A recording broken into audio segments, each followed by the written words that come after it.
Love the reworking of that song. Avril Lavigne and We Are Warriors, a song that she had put out a number of years ago, but reworked specifically for this time that we are going through with the pandemic.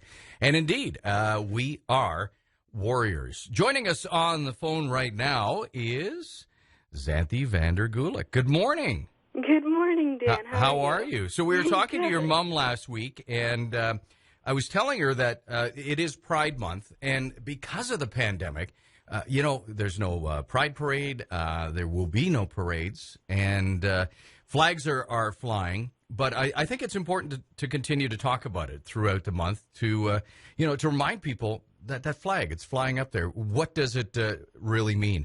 I asked your mom this question, and I'll ask you as well. What does it mean to you to see the Pride flag flying now out in front of the township offices?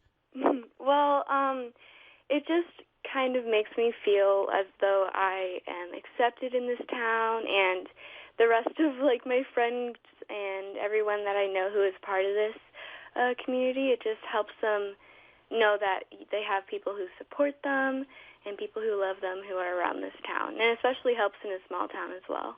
Now, you grew up here. You've grown up here. Your mother grew up here. And last week when we were talking to your mom, we were talking about the difficult times that she had because she did feel different. She did feel like it was something that she had to keep hidden from people.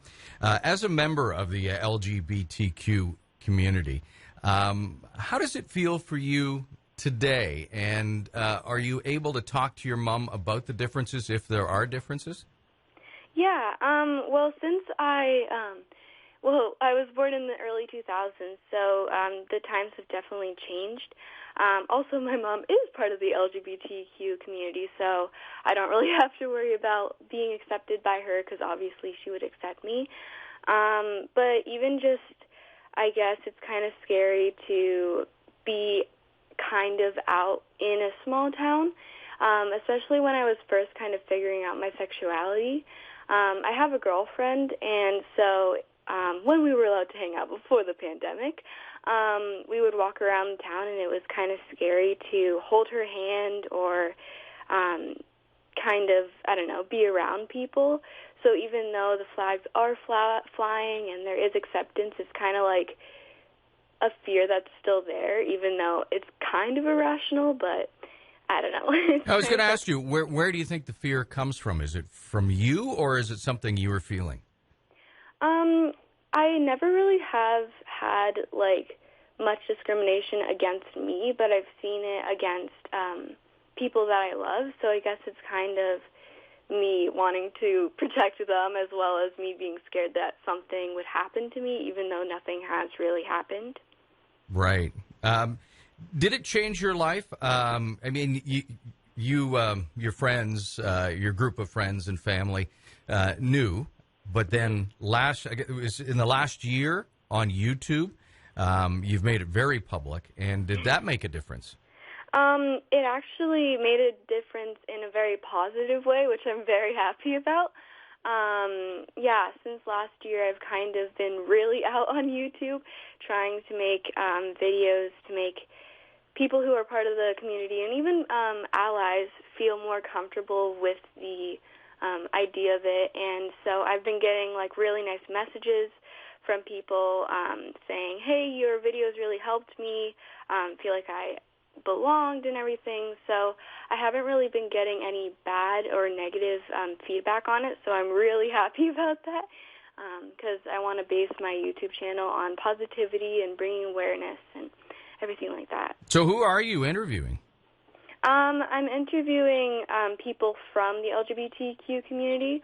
So far I have had Melissa Dilks, and I've also had Tanner Ferris, and they are amazing, as well as my mom. And I have a few more people lined up for interviews, which are going to come out soon. And I have people who are lesbian, gay, non-binary, bisexual. There's one that's, dresses up like drag and stuff, so that's going to be really cool. So it's just a bunch of different people from the LGBTQ community. And I also have an ally, so that's going to be a cool perspective as well. When you say ally, what do you deem as an ally? Me personally, I think that it's someone who is not part of the LGBTQ community, but who is supportive and, I guess, brings awareness to the community and is just a really positive person who accepts everybody for who they are. You know, it is an interesting topic or a conversation that you have when you think about how far things have come, but also how much more still has to be done. Because the ultimate goal is just to live life and just be part of the community and nobody thinks about it.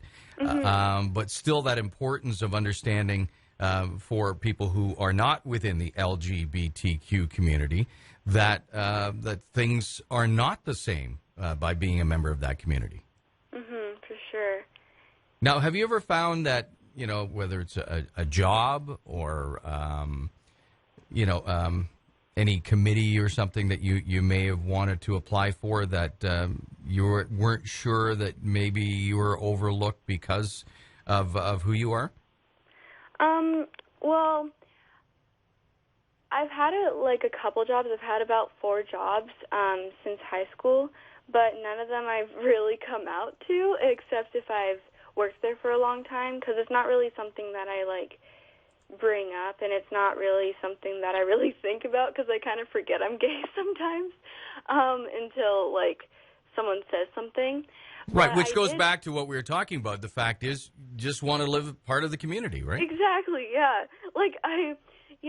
It's kind of silly to, I could just forget because it seems so normal to me.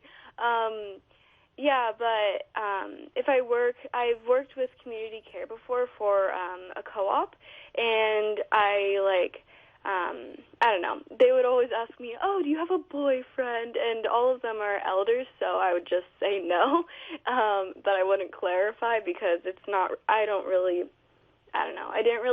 worry about it too much because, I don't know, it didn't really seem like that big of a deal to me, but I know that it would be a much bigger deal to other people. Well, what about at the high school level? Growing up, through and going up through the high school, do people say anything? Do you feel comfortable? How does that feel? Yeah. Well, in elementary school, it was more. I was kind of figuring out what it was. And there was definitely homophobia in elementary school, which is kind of weird. Like the kids in elementary school, I found some of them would say really mean things about people who they thought were part of the community, or even that my mom is gay, so they would be like, oh, wow, your mom's gay. That's so I don't know. They would say something really interesting. But then in high school, it's actually kind of more accepted because it's a bigger group of people, I guess, and there are definitely more people part of the LGBTQ community that you can find at high school. So even if there was bullying and discrimination, you have so many people. Well, I had so many people who would fight for me, and there is a GSA at school, so that stands for Gay Straight Alliance, and so anybody who felt like they were kind of alone could come to those meetings, and it's just a really nice, safe place, because it's like the people in the community kind of just are all attracted to each other because we're all one herd, so it's kind of we're just surrounded by ourselves, which is kind of cool. Do you think it's a generational thing at all? Because you talk about the difference between public school and high school. You've got people who are of your own age group coming into their own in high school, whereas probably you've got youngsters who aren't sure what's going on and maybe parroting what they're hearing from an older generation, which would be their parents. Yeah, I definitely do think it is because, older people just don't really seem to understand it just because of the way that they grew up. I don't really hold anything against them because, they were brought up to think, oh, that's bad. And so that's obviously how they would parent their child, but with their child being surrounded by that kind of people, those kind of people, they kind of develop their own thoughts and opinions on it. So it's really cool, the generation that I'm part of, because we're the generation that I guess is changing our minds, and even like older people than me. But my mom's generation was it wasn't really accepted, as you heard last week. So yeah, I definitely believe that. So at the end of Gay Pride Month, if you could change something magically, is there something that you would like to change by the end of June? Well, I mean, ultimately, just like having everybody accepted, not just LGBTQ people, but everybody. There is definitely the Black Lives Matter thing happening right now, and so just everyone being accepted. But obviously that's not going to happen. But hopefully the majority of the world will accept people for who they are and just be able to live their lives normally. I've really enjoyed this conversation, and I know I'm getting you up early, so I want to thank you very much for doing this interview. I threw a lot at you this early in the morning. Thank you so much. Yeah, this gave me an excuse to get up before 8 a.m. So. There you go. Now, so if anybody is interested in your YouTube channel, how do they find it? You just look up, or you could just look up Xanthe Vander Gulik, or you could look up youtube.com/Xanthe Vander Gulik, and then my channel will just pop up there. Well, keep up the great work, and thank you for your time today.